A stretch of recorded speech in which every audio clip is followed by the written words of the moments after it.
YouTube, you failed the assignment. You failed to recognize the difference between right and wrong. This is my message to YouTube, who just took down a video of mine because I was talking about the horrors of bullfighting. I'm not sure how your policies make any sense.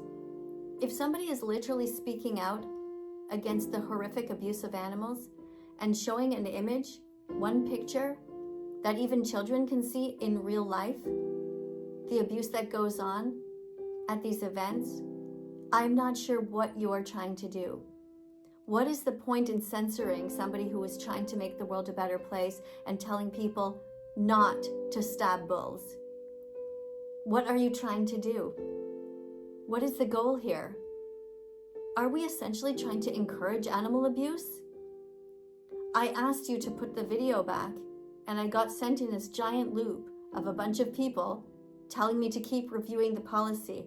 The policy clearly says that for educational purposes, we can put videos up like that. So I would like my video to be put back. And I think that anybody who cares about freedom of knowledge, freedom of speech, should be extremely worried when they take down videos of people who are telling the truth. This goes for many issues. Oh, you guys are writing to me. Hopefully it's good news and you're putting my video back.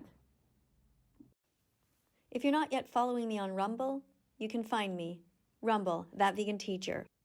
That's where I'll be putting any videos that are removed or censored. The animals do have voices, but we simply cannot hear them screaming. I am their voice, and I know many of you also care deeply about their suffering. Thank you for subscribing and pressing the notification bell and helping us to get the animals out of hell.